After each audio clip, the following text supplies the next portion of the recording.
혹시 나비 효과라는 말을 이제 한 번쯤은 들어보셨을 것 같습니다. 영어로는 이제 버터플라이 이펙트라는 이제 표현인데요. 이게 미세한 변화나 작은 사건이 추후 예상하지 못한 엄청난 결과로 이어진다는 뜻입니다. 즉, 지구 저쪽 끝에서 나비의 작은 날갯짓 하나가 지구의 다른 쪽 끝에 가서는 거대한 태풍이 될 수 있다는, 그러니까 아주 작은 어떤 시작이 아주 큰 파급 효과를 몇 배 아니면 또 몇십 배 더 큰 파급 효과를 가져올 수 있다는 뜻입니다. 오늘 마가복음 4장에 보면요, 이런 말씀, 8절에 이런 말씀이 있죠. 다른 곳은 좋은 땅에 떨어짐에 싹을 내고 자라서 열매를 맺어 얼마는 30배, 얼마는 60배, 얼마는 100배를 내었느니라 말씀하십니다. 엄청난 수확입니다. 엄청난 투자입니다. 그죠? 중요한 것은 이 말씀에 우리가 어떻게 반응하느냐 하는 겁니다. 씨앗이요, 좋은 땅에 떨어졌습니다. 그래서 싹이 틉니다. 줄기가 돋아 쑥쑥 자랍니다. 그래서 30배, 60배, 100배가 되었습니다. 여러분, 이렇게 좋은 땅, 좋은 마음밭에서 말씀을 받아서 열매를 맺는 사람은요, 다른 사람보다 탁월한 능력이 있거나 특별한 행동을 한 게 아니에요. 그저 하나님의 말씀을 거부하지 않고 잘 받아들인 것 뿐입니다. 이게 중요한 겁니다. 그래서 여기 20절에 보시면 읽어볼까요? 같이 시작. 좋은 땅에 뿌려진 것들은 이들이니 곧 말씀을 듣고 받아들여 얼마는 30배, 얼마는 60배, 얼마는 100배의 열매를 내는 자들이니라 하시니라. 곧 말씀을 듣고 받아들였다 되어 있죠. 이게 핵심 단어입니다. 말씀을 듣고 받아들인 겁니다. 저는 오늘 우선 본문을 통해서요, 먼저 한 가지를 주목하기 원합니다. 뭐냐면 씨앗이 중요한 겁니다. 씨앗의 중요성입니다. 씨앗의 중요성. 여러분, 씨는 하나님의 말씀입니다. 그죠? 그래서 시편 126편에 보시면 이런 말씀 나옵니다. 5절 6절 시작. 눈물을 흘리며 씨를 뿌리는 자들은 기쁨으로 거두리로다. 귀중한 씨를 가지고 나아가 우는 자는 반드시 기뻐하며 자기의 곡식단들을 가지고 돌아오리로다. 그러니까 씨앗이 프레셔스, 아주 보배롭고 귀하다는 거죠. 그죠? 귀중한 씨앗입니다. 그러니까 이 씨앗은 귀중합니다. 왜 그렇습니까?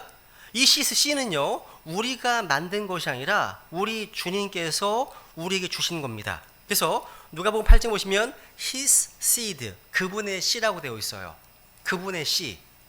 여러분, 사람은요, 아무리 작은 씨앗이라도 그것을 만드는 것은 불가능합니다. 불가능해요. 하물며 하늘에 속한 영원한 생명을 줄 수 있는 생명의 씨앗을 만드는 일은 더더군다나 불가능합니다. 불가능해요. 그래서 누가복음 8장 11절 보시면 이 씨는 하나님의 말씀이라고 표현하고 있죠. 그죠? 하나님의 말씀을 씨앗이라고 표현되어 있는 것은요, 구약 성경에서 나오는 겁니다. 한번 이사야서 55장 볼게요. 이사야서 55장 10절 11절 같이 읽겠습니다. 시작. 비와 눈이 하늘에서 내려와 거기로 되돌아가지 아니하고 땅을 적셔서 땅이 열매를 맺게 하고 싹을 내게 하여 씨 뿌리는 자에게 씨를 주고 먹는 자에게 빵을 주게 하는 것 같이 내 입에서 나아가는 내 말도 그러하여 그것이 헛되이 내게로 되돌아오지 아니하고 내가 기뻐한 것을 이루며 내가 그 말을 보내어 이루게 하려는 일에서 형통하리니. 여러분, 비와 눈이 하늘에서 내려와 땅을 적십니다. 마찬가지로 주님에서 나온 그 말씀은 우리 마음을 적십니다. 사람의 마음은 밭이고 땅입니다. 주님께서는 사람의 마음에 좋은 씨앗들, 좋은 말씀 뿌립니다. 여러분, 비와 눈이요, 땅을 적셔서 땅이 열매를 맺게 하는 것처럼 주님의 그 말씀들도 그렇습니다. 이 말씀이 우리 마음에 떨어지면 거기서 열매가 나옵니다. 그래서 이 주의 말씀은요, 아주 귀중한 씨앗이기 때문에 또 생명의 씨앗입니다.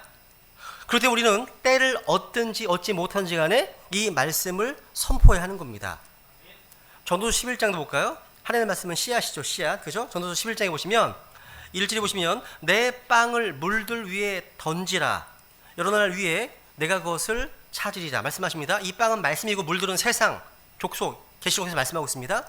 그리고 바람을 살피는 자는 씨를 뿌리지 못할 것이요 구름들을 주목하는 자는 거두지 못하리로다. 또 아래 보시면 아침에 내 씨를 뿌리고 저녁에 내 손을 금하지 말라. 내 손을 금하지 말라. 이것이 잘 될지 저것이 잘 될지 혹은 그것들을 둘 다 똑같이 좋을지 내가 알지 못한다 말씀하십니다. 이게 무슨 말씀이에요? 하나님의 말씀은요, 우리는요, 하나님의 말씀을 환경과 상관없이 뿌려야 됩니다. 그리고 풍성하게 뿌려야 돼요.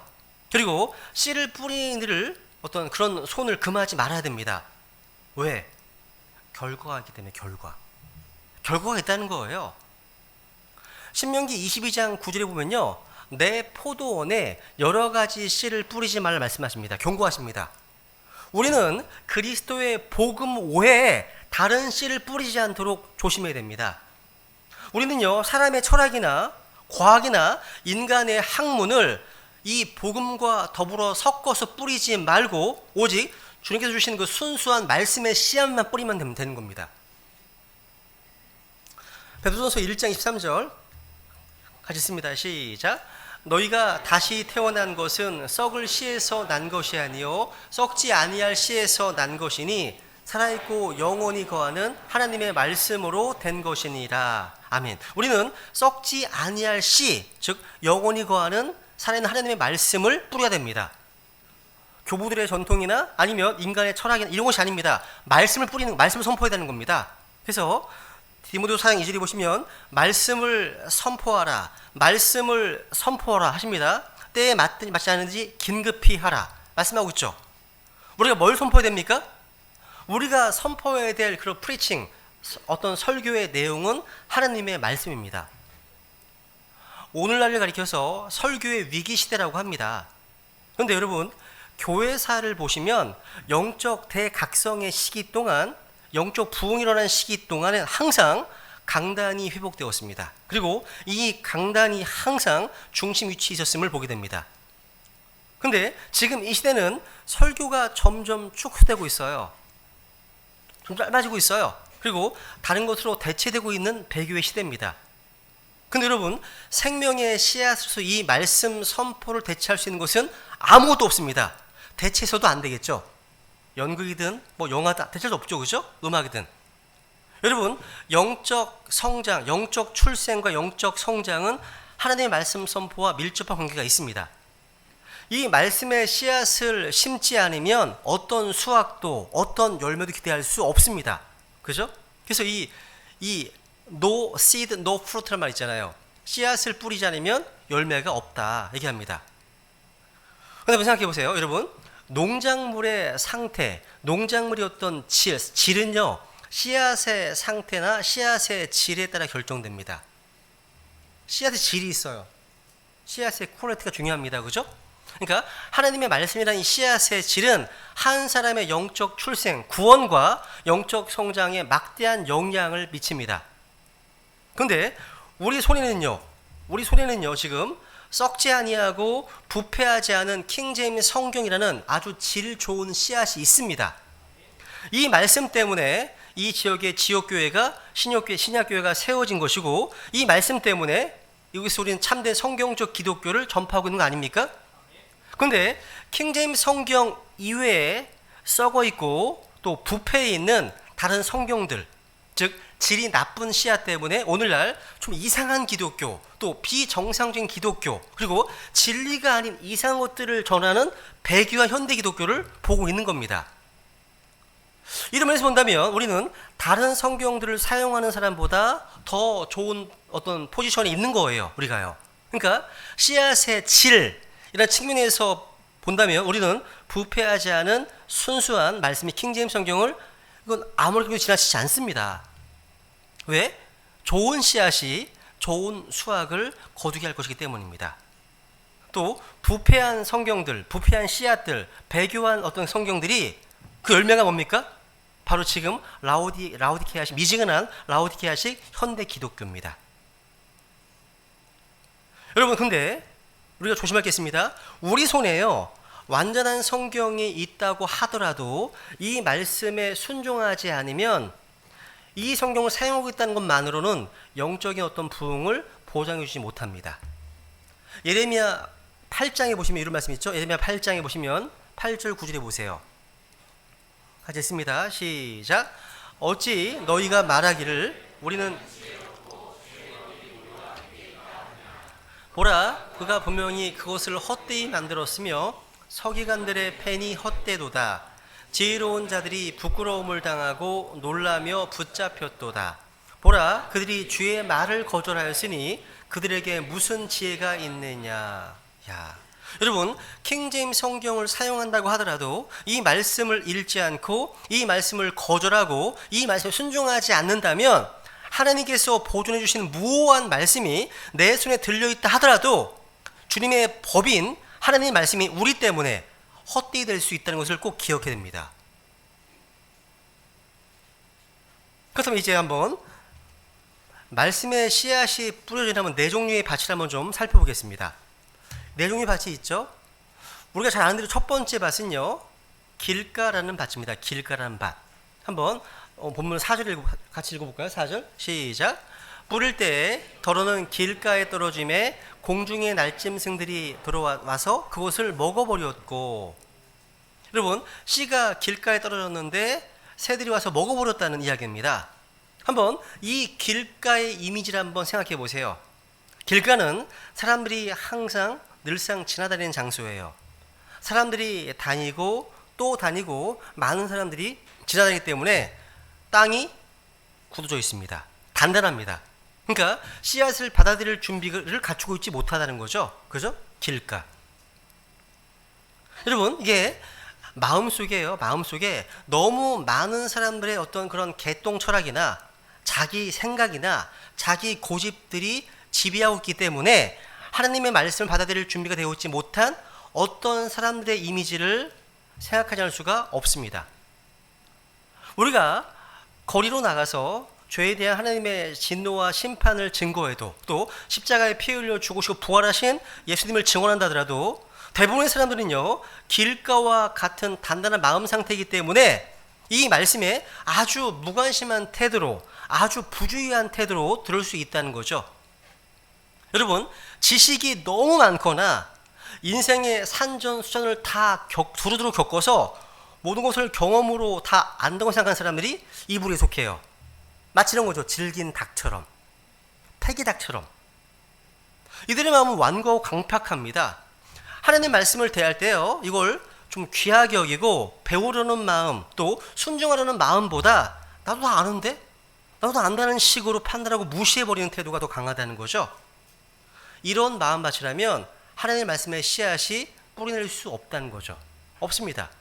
근데 오늘 본문 15절에 보시면 주님께서 이렇게 설명해 계십니다. 15절 읽습니다. 시작.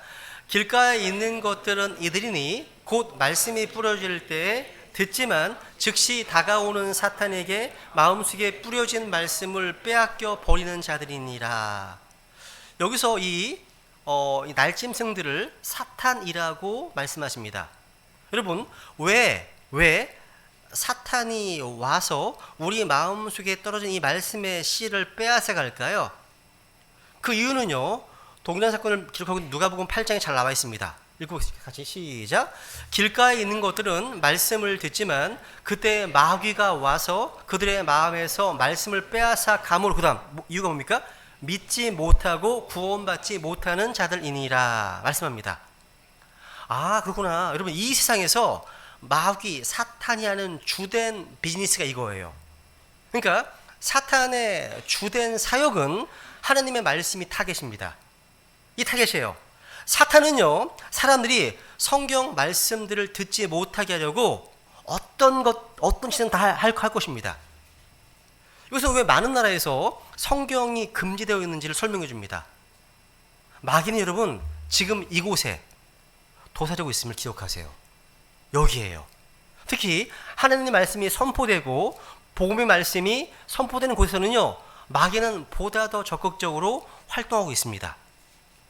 마귀는 항상 이 복음의 말씀을 통해 사람들이 구원받지 못하도록 가진 노력을 다하고 있습니다.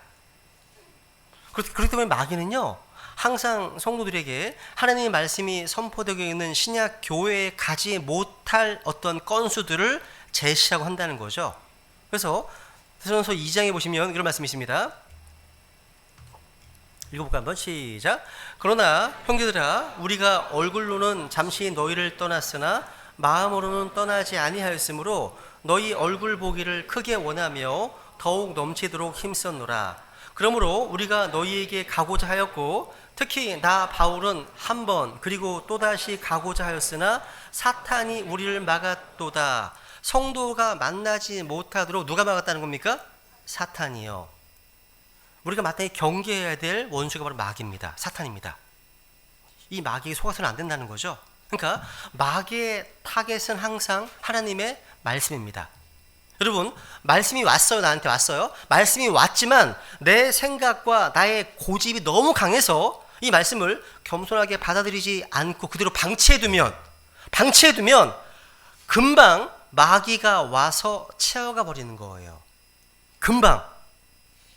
마귀는요, 하나님의 말씀의 그 씨앗이 얼마나 엄청난 잠재력을 갖고 있는지를 잘 알고 있기 때문입니다. 말씀의 능력이 있거든요.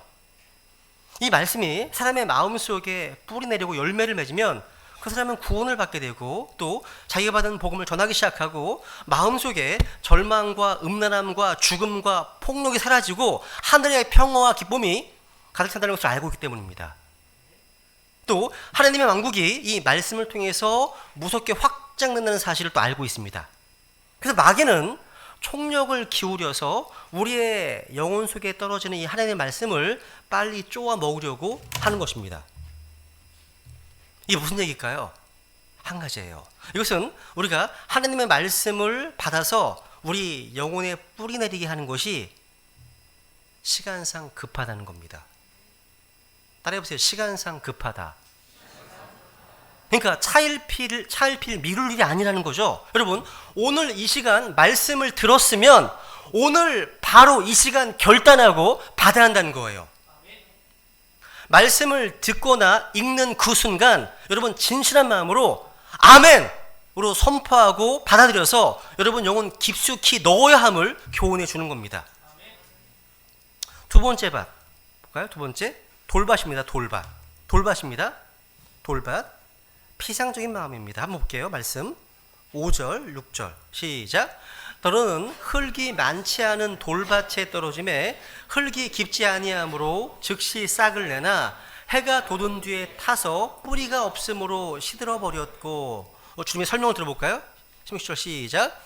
또 그와 같이 돌밭에 뿌려진 것들은 이들이니 곧 말씀을 듣고 즉시 기쁨으로 그것을 받아들이나 속에 뿌리가 없으므로 잠시만 견디다가 후에 말씀으로 인하여 고난이나 핍박이 일어나는 때에 즉시 실족하는 자들이요. 그러니까 이 돌밭의 유형은 초점이 흙이 얇다는 겁니다. 깊지 않아요. 그러니까 얕은 토양은요 씨앗을 표면적으로는 발안은 합니다. 근데 되게 피상적이에요. 한마디로 따라해보세요. 깊이의 부족. 깊이의 부족이라는 거예요. 그러니까 감정은 움직였어요. 즐거움은 있어요. 즐거움은 있습니다. 근데 어떤 죄의 자각이나 참된 회심이 없어요. 한마디로 superficial returns예요. 피상적인 회심이라는 뜻입니다. 피상적인 회심.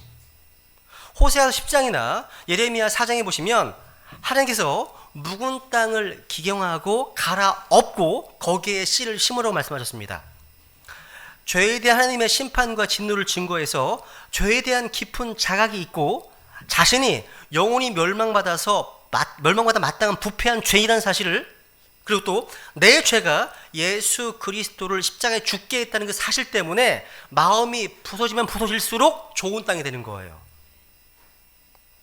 저는 배단심내교회에 이런 돌밭과 같은 영혼들이 있을까 봐 두렵습니다. 형식적으로 또 피상적으로 회심한 혼이 있을까 두렵다는 거죠. 이 돌밭에 해당하는 이들의 치명적인 문제가 뭐냐? 뿌리가 없어요. 뿌리가 없어요. 뿌리가 없다는 겁니다. 뿌리. 그러니까 보세요. 보시면 속에 뿌리가 없으므로 뿌리가 없네요. 뿌리가 없어요. 여러분, 뿌리가 뭐죠? 뿌리가? 계시록 22장 16절에 보시면 예수님께서 바로 나는 다윗의 뿌리다 말씀하십니다. 로마 15장 보시면 이새의 뿌리 예수님이십니다. 이사야서 53장을 하나 더 볼게요. 이사야 53장은요 전체가 다 예수 그리스도의 피의 속죄에 대한 예언입니다. 여기 1쪽 2절을 보세요. 한번 우리 예수님에 대한 예언입니다. 시작. 우리가 전한 것을 누가 믿었느냐? 주의 팔이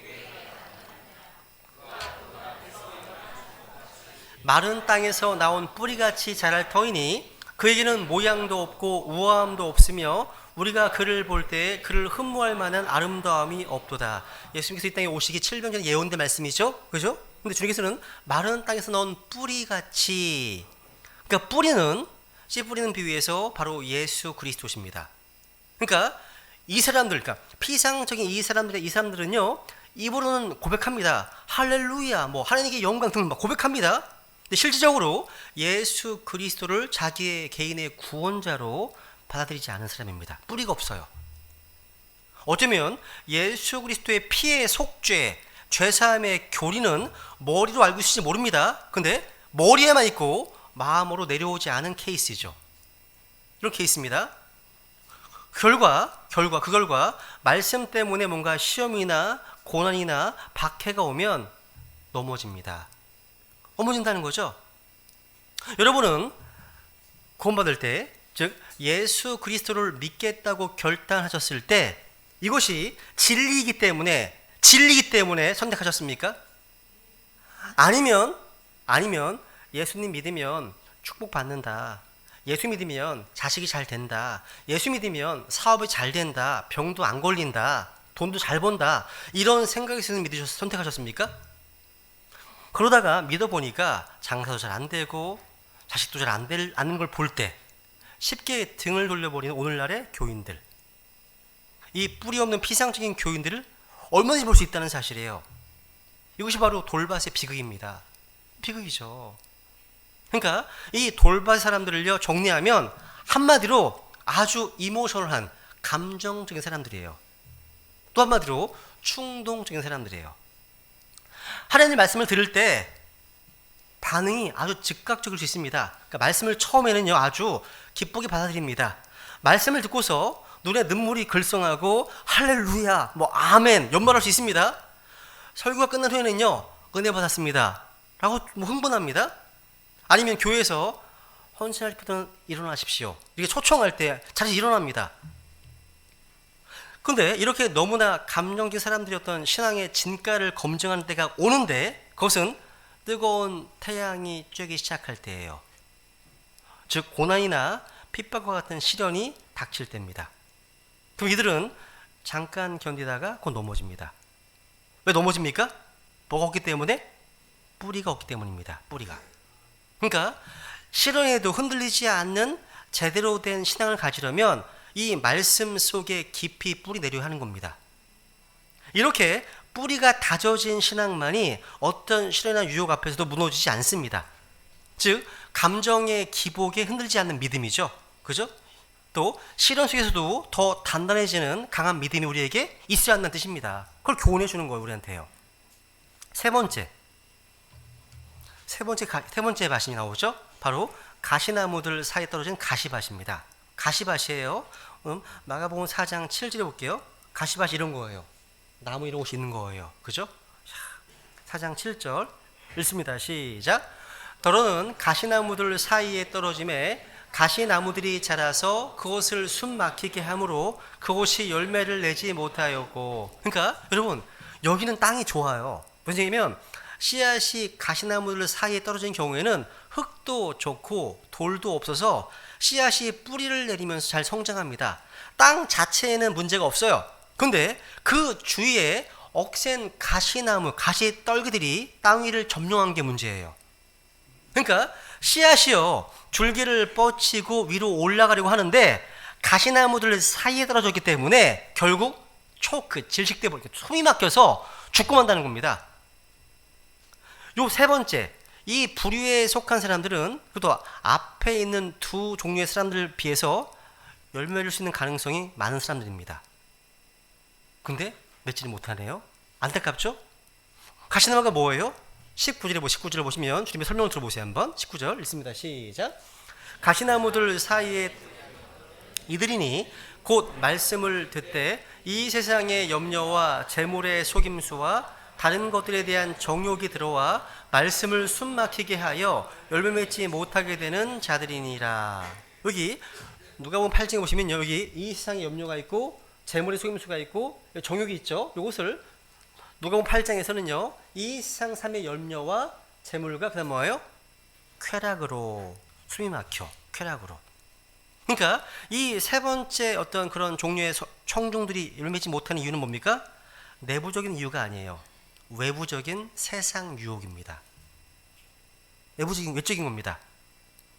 오늘날 그 이제 근본주의자들이나 보수주의자들이 쓰신 책을 보면 씨 뿌리는 비유를 얘기할 때 첫 번째, 두 번째, 세 번째가 전부 다 구원받지 못한 거라고, 마지막 좋은 땅만 구원받은 거라고 가르치는 책들이 의외로 많이 있습니다. 근데 여러분, 세 번째 땅도 구원받았습니다. 어떻게 할 수 있습니까? 그러니까 이 세 번째 땅은요, 뿌리가 있거든요. 말씀이 그 안에 있어요. 말씀이 그 안에 있습니다. 더욱이 열매를 맺을 가능성을 가지고 있습니다. 왜냐하면 마가복음 4장 19절에 보시면요, 여기 열매 맺지 못하게 돼 있죠. 이것이 it becomes unfruitful 돼 있습니다. 그러니까 열매 맺지 못하게 된 거예요. 이런 환경 때문에. 안에는 맺을 수 있는 가능성이 있는데, 그러니까 안에 뿌리가 있는 거예요. 문제가 뭐라는 거예요? 이 세상의 염려, 재물의 속임수, 정욕, 쾌락 때문에. 그러니까 구원받아서 잘 시작은 했는데 이런 세 가지, 일명을 빅3라고 합니다. 빅3. 요 세 가지의 정신이 팔려서 영적 성장이 묵살된 거란 사실이죠. 첫 번째가 뭡니까? 이 세상 삶의 염려입니다. 이 세상 염려예요. 그러니까 우리 안에 말씀의 씨앗이 뿌리 내려서 열매 맺지 못하게 한 첫 번째 가시가 뭐냐면 이 세상의 염려. 따라해보세요. 이 세상의 염려. 우리 이 세상을 살면서 끊임없이 닥쳐오는 문제들이 직면합니다. 돈 문제, 건강 문제, 뭐 자녀 문제, 가정 문제, 또 뭐 사업 문제, 또 교회 문제 등등 문제는 계속해서 우리에게 근심거리를 안겨줍니다. 이런 것에 얽매이면 말씀이 우리 안에 풍성히 역사하지 못해요. 그리스도인이라 하더라도요, 이 인생 여러 가지 문제로부터 면제되는 건 아닙니다. 믿는 자나 믿지 않는 자나 가난이나 질병이나 화재나 도둑이나 사고나 위험이나 자연재해 등 모두가 찾아와요. 그런데 그리스도인에게는 어드밴티지가 있어요. 하늘에 아버지가 계시고 또 우리 안에 위로자 성령님이 계십니다. 하나님께서 우리의 힘이 되시기 때문에 환난 때 우리의 도움이 되십니다. 주님께서는요, 문제가 닥쳤을 때 모든 것들이 합력하여 선으로 만들 수 있는 분이십니다. 그래서 구원받은 성도들에 있어서는 여러 가지 문제들은요, 영적 성장과 은혜의 수단이 되는 거예요. 여러분, 이 세상이요, 문명화 되면 될수록 염려는 더 많아져요. 걱정도 많아진다는 거예요. 그러면 염려에 대한 해결책이 뭐예요? 두 구절만 기억하시면 됩니다. 베드로전서 5장 7절 한번 읽어볼게요. 같이 시작. 너희의 모든 염려를 그분께 맡기라. 그분께서 너희를 돌보시니라. 너희의 모든 염려를 그분께 캐스팅, 던져버리라는 거예요. 맡기라는 겁니다. 여러분, 믿을 만한 어떤 사람에게 일을 맡길 수만 있다면 마음도 몸도 편해요. 그렇지 않아요? 주님께서는요, 너희의 모든 염려를요, 나한테 맡기라고, 그리고 나한테 알려지게 하라고 말씀하시는 거예요. 그죠? 그건 어려운 거 아니잖아요. 알리는 거 어렵습니까? 맡기는 거 어렵습니까? 여러분, 변호사나 회계사와 같은 어떤 전문가들을 불러서 뭔가 일을 맡기면 돈이 필요합니다. 돈이 듭니다. 그죠? 쉽지가 않아요. 맡기는 게요. 근데 우리 주님께서 그런 것들을 받지 않으세요. 또 읽어볼게요. 6절 시작. 아무것도 염려하지 말고 오직 모든 일에서 기도와 간구로 너희가 요청할 것들을 감사와 더불어 하나님께 알리라. Be careful for nothing. 아무것도 염려하지 말라. 다른 말로 아무것에도 신경 쓰지 말라는 거예요. 그러니까 우리가 할 일은 뭡니까? 염려하는 것이 아니라 주님께 기도하는 거예요. 여러분, 아무것도 염려하지 말라. 이거 누가 하신 말씀이죠? 우리 주님께서 하신 말씀입니다. 주님 하신 말씀이에요. 이게 가장 중요해요. 여러분, 건강에 문제가 있어. 병원 갔습니다. 근데 내가 암이래. 암이래. 근데 같이 있는 암 환자들이 뭔가 얘기를 막 해줍니다. 이런 말을 저런 말 막 해줍니다. 아무 소용이 없어요. 나중에 자기를 담당했던 의사가 아무 염려하지 마십시오. 이건 초기이기 때문에 이제 금방 치료됩니다. 이렇게 말하면 걱정이나 불안이나 다 사라집니다. 그러니까 염려하지 말라는 말씀은 누가 했는가, 누구 말인가, 이게 핵심인 거예요. 주님께서 말씀하십니다. 염려하지 말라고요. 그죠? 두 번째 가시가 뭡니까? 근데 두 번째 가시는 재물의 속임수입니다. 한마디로 돈의 유혹이죠.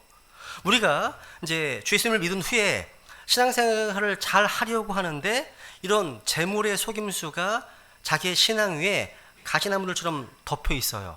그래서 믿음이 조금 잘하려고 하다가도 좌절하고 다시 잘하려고 하다가도 좌절하곤 하는 겁니다. 여러분, 필요 이상의 돈을 가지려고 너무 몸부림치지 말고 돈 문제를 너무나 생각하지 마세요. 그것은 우리 영혼의 숨통을 조일 거예요. 조일 겁니다. 아무리 돈 없으면 못 사는 세상이라지만 믿음의 사람들이요, 너무 돈을 밝히면 하나님의 말씀이 그 속에서 능력을 역사할 수 없습니다. 우리가 사는데 필요한 만큼의 돈, 하나님의 어떤 부르심을 이루는데 필요한 만큼의 돈은요, 욕심 부리지 않아도 하나님께서 채워주실 것입니다. 그렇다고 우리가 하늘에 속한 백성으로서 우리는 그것을 좀 믿고 조금 약간 표현해줘야 하지 않을까. 여기 보시면 재물의 속임수라고 되어 있죠.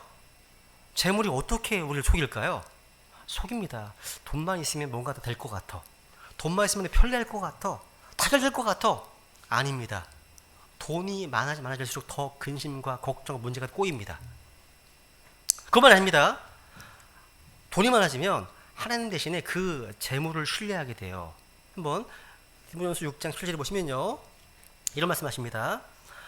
이 세상에서 부유한 자들에게 명하여 그들이 마음을 높이지 말고, 그 다음에 확실치 않은 재물을 신뢰하지도 말며, 그 다음 뭡니까? 이거 같이 1조 시작. 오직 살아계신 하나님 곧 우리에게 모든 것을 풍성히 주사 누리게 하시는 분을 신뢰하게 하고. 여러분, 돈을 사랑하게 되면 그건 죄예요.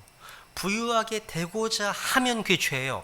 부자가 죄가 아니라 그게 삶의 목적인 사람, 그게 마음속에 하나의 어떤 목적, 의지가 있으면 그게 죄예요, 죄. 읽어볼까요? 시작. 9절 시작. 그러나 부유하게 되고자 하는 자들은 사람들을 파멸과 멸망에 빠지게 하는 시험과 올무와 여러 가지 어리석고 해로운 욕심에 떨어지느니라. 돈을 사랑함이 모든 악의 뿌리이니 어떤 자들이 돈을 탐내다가 믿음에서 떠나 잘못하고 많은 고통으로 자기를 찔러 꿰뚫었도다. 돈이 모든 악의 어떤 그런 뿌리가 아니에요. 뭐가 뿌리라고요?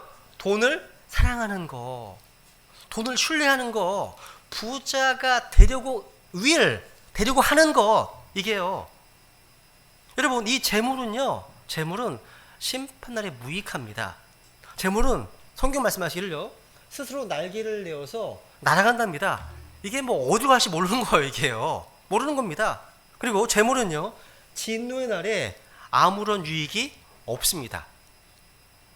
오늘날 건강과 부, 그러니까 health and wealth라고 하는 그런 형통의 복음, 번영의 복음을 전하는 분들이 되게 많습니다. 은사주자들 가운데. 이들이 이렇게 합니다. 하나님께서는 모든 그리스도인들이 부자 되기를 원하신다는 겁니다. 그러니까 부자가 되는 거 하나님의 뜻이라고 가르칩니다. 거짓말입니다. 사도 바울이 이렇게 얘기합니다. 번영신학인데요. 보시면 읽어볼까요? 고린도서 11장 1절 시작. 내가 그리스도를 따르는 자가 된 것 같이 너희도 나를 따르는 자가 되라. 이런 바울을 따르셔야 됩니다. 따르셔야 돼요. 바울 우리가 따라야 될 어떤 분을 남겼습니까? 바울은요, 집도 없습니다. 땅도 없습니다. 자동차도 없습니다. 은행 계좌도 없습니다. 사회보장도 없습니다. 메디케어도 없어요. 의료보험도 없다는 거예요. 아내도 없습니다. 가족도 없이 죽었습니다.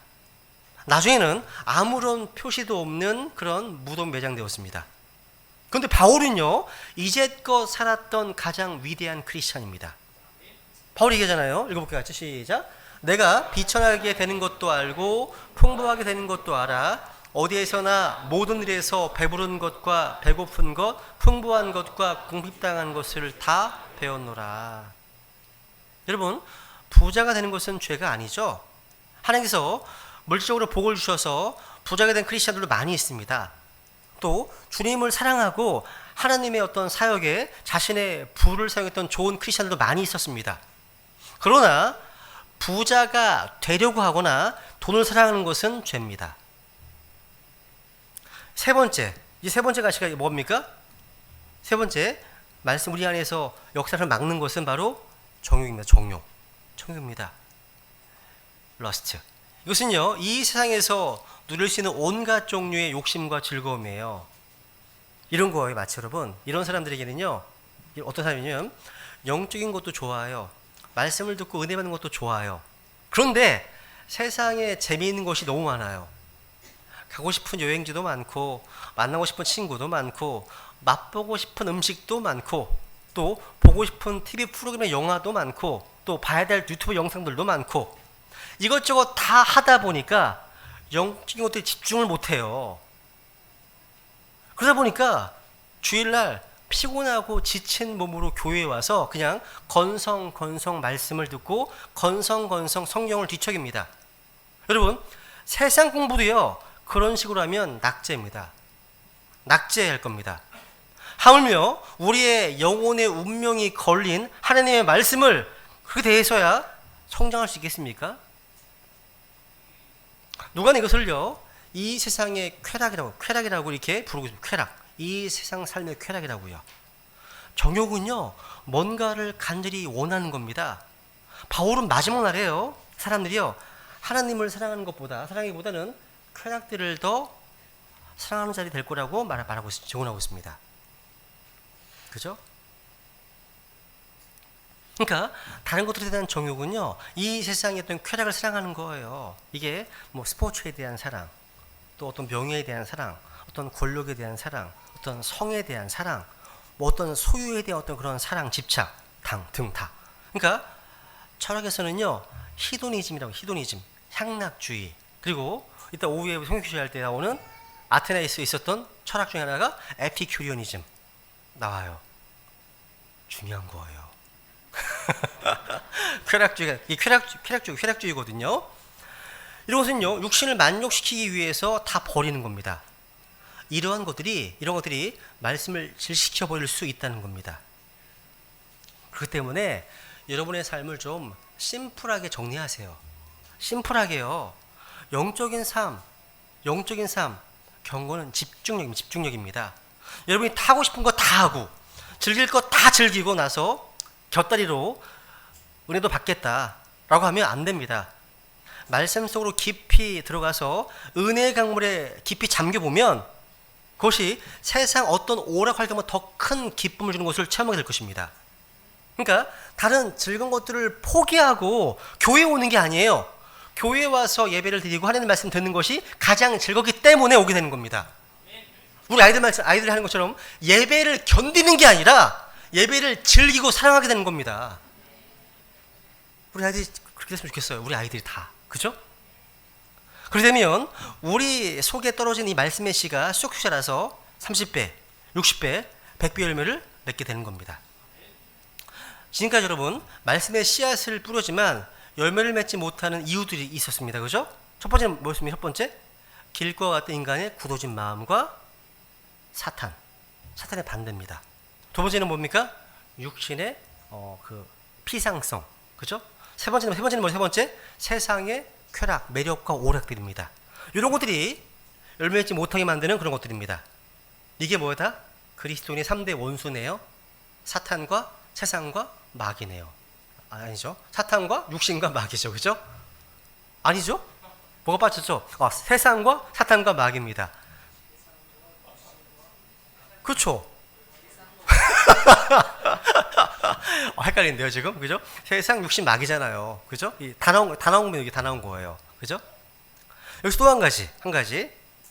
우리 본문을 통해서요, 뿌린 씨앗 모두가 전부 열매 맺는 것은 아님을 배우게 되죠. 즉, 뿌려진 씨앗의 4분의 3이 길가, 돌밭, 가시나무 사이. 그러니까 이 뿌려진 씨앗의 4분의 3은 좋지 못한 땅에 부러져서 열매를 맺지 못했다는 거죠. 대부분의 땅이 좋지 못했습니다. 그러니까 3분의 3이 좋지 못했다는 거예요. 그죠? 또 외부에 반대가 있었습니다. 그죠? 사탄, 태양 다 있었습니다. 이게 무슨 얘기냐면 우리가 뿌리는 씨앗의 일부분만이 열매를 맺을 거라는 사실이에요. 일부분만, 아주 적은 부분만이요. 따라서 한국 복음화, 세계 복음화, 민족 복음화 이런 이야기를 하는 후천연주의 신학, 궁극적으로 복음의 보편적인 승리 이런 거에 대한 교리는 거짓임을 알 수 있습니다.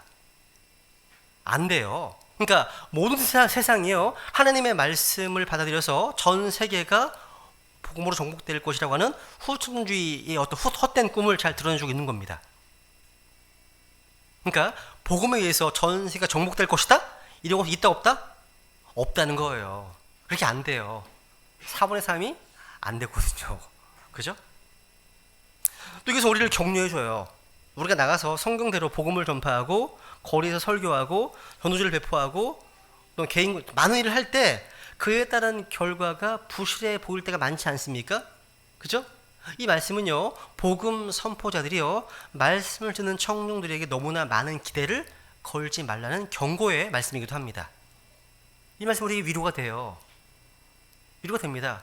노아도 자기 가족 7, 8명밖에 또 배에 타게 하지 못했잖아요. 그죠? 7명밖에. 마찬가지입니다. 결과 하나님께 맡기고 우리는 다만 복음의 파수꾼으로서 말씀의 씨앗을 뿌리면 된다는 거예요. 그죠? 이제 마지막 네 번째. 예수님은요 이제 본문을 통해서 좋은 땅으로 마지막 밭을 이제 소개합니다. 한번 8절, 본문 8절 읽어보겠습니다. 8절 시작. 다른 것은 좋은 땅에 떨어짐에 싹을 내고 자라서 열매를 맺어 얼마는 30배, 얼마는 60배, 얼마는 100배를 내오느니라 하시고 20절 볼게요. 또 시작.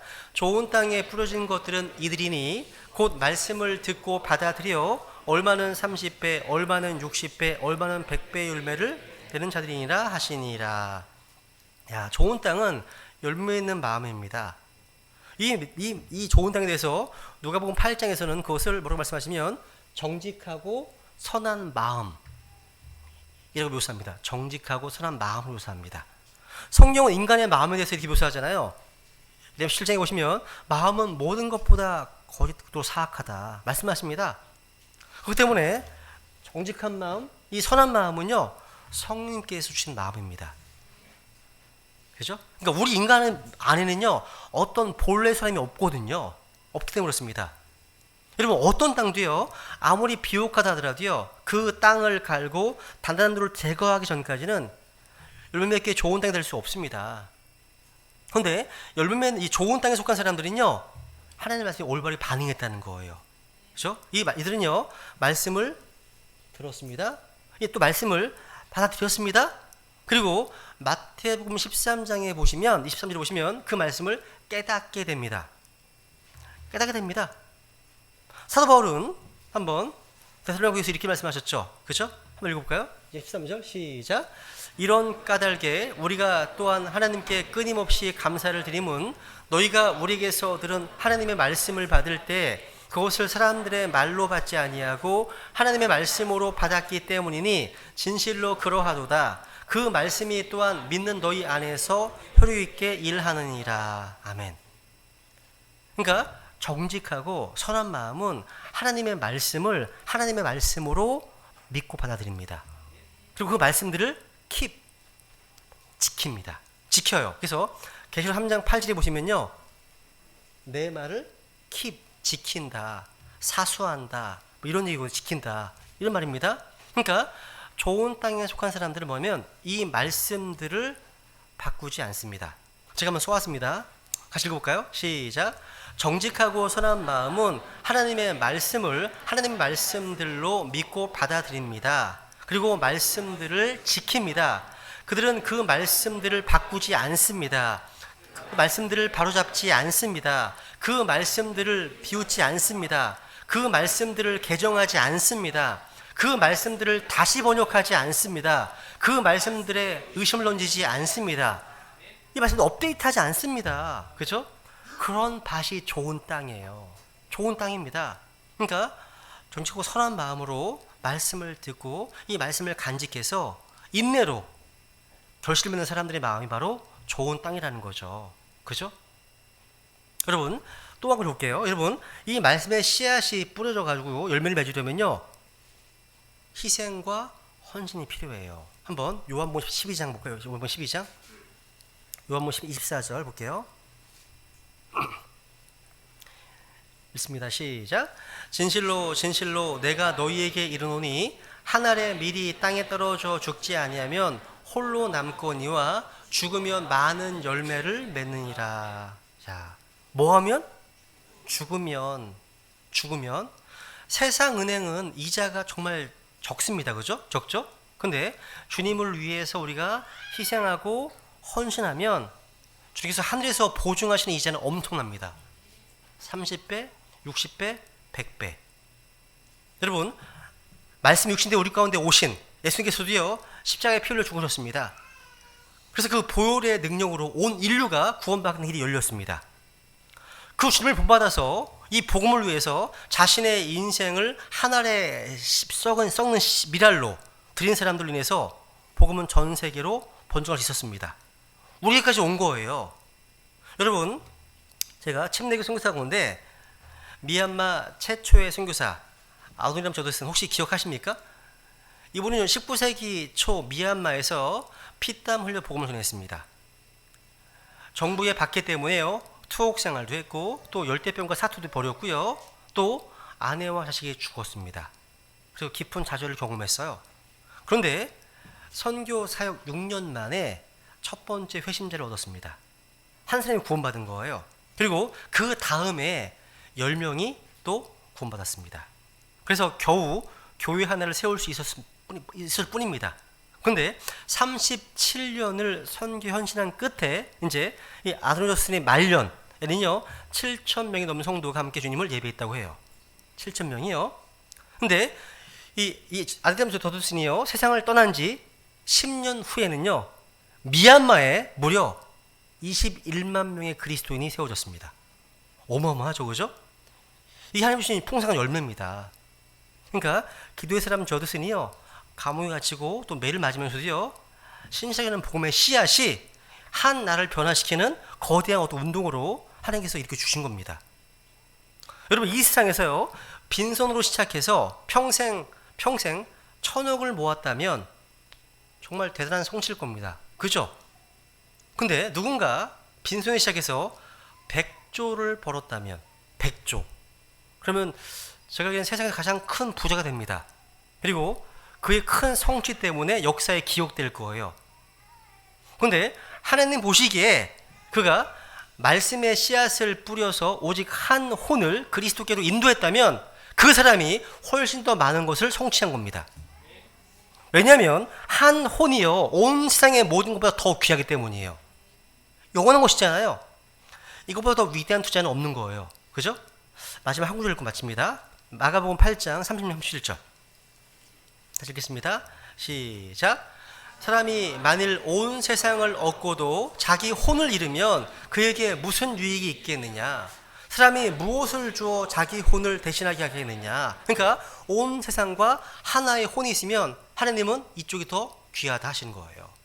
온 세상 금, 은, 다이아몬드, 부동산, 동산 다 포함했다 할지라도요 혼이 더 귀하다는 거예요. 그죠? 여기에 투자하는 거죠. 그죠? 여러분 이제 눈을 감으시기 바랍니다. 네.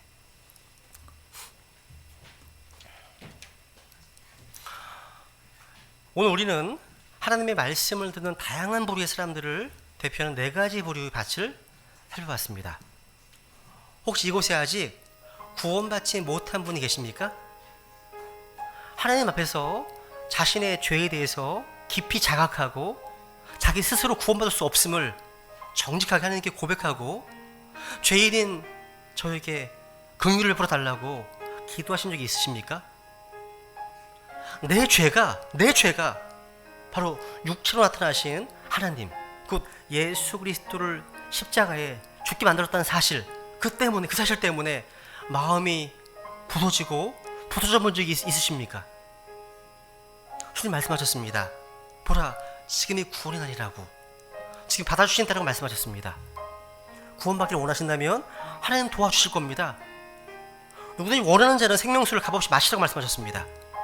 여러분, 예수님을 바라보십시오. 십자가에 피 흘려 죽으시고 부활하신 예수님을 바라보십시오. 그분만 우리를 구원하실 수 있습니다. 지금 이 시간 예수 그리스도 그분을 나의 구원자로, 나의 유일한 구원자로 마음 깊이 받아들이겠다고 결단하지 않으시겠습니까? 주 예수 그리스도 외에는, 그분 외에는 아무도, 그 어떤 행위로도 구원받을 수 없습니다. 마음을 열고 그분을 받아들이시기 원합니다. 오늘 본문은 이 복음 말씀을 받아들이는 믿지 않는 자들 뿐만 아니라 우리 구원받은 크리스찬에 적용할 수 있습니다. 우리 각자의 마음속에 습관적이고 계속적인 죄, 은밀한 죄악 때문에 완악해진 마음, 단단한 마음이 혹시 없습니까? 혹시 이곳에 길과 같이 말씀을 듣고 있는데 말씀에 대한 관심도 없고 사마움도 없는 그냥 이름뿐인 어떤 그런 교회는 없습니까? 또 설교를 들을 때는 좋아하지만 그 효과가 지속되지 못하는 뿌리 없는 얕은 신앙은 없습니까? 가시밭처럼 세상과 재물에 대한 집착 때문에, 미련 때문에 하나님의 말씀이 일직되어서 열매 맺지 못하는 그런 세속적인 그리스도는 없습니까? 만약 그런 모습이라면 여러분의 묵은 땅을 엎으셔야 됩니다. 여러분 구원받았다면 인내 가운데 그 말씀을 지키고 간직하십시오. 지금 이 시간 많은 열매를 내는 좋은 땅이 될 수 있도록 하나님의 은혜를 구하겠습니다. 같이 기도하시겠습니다.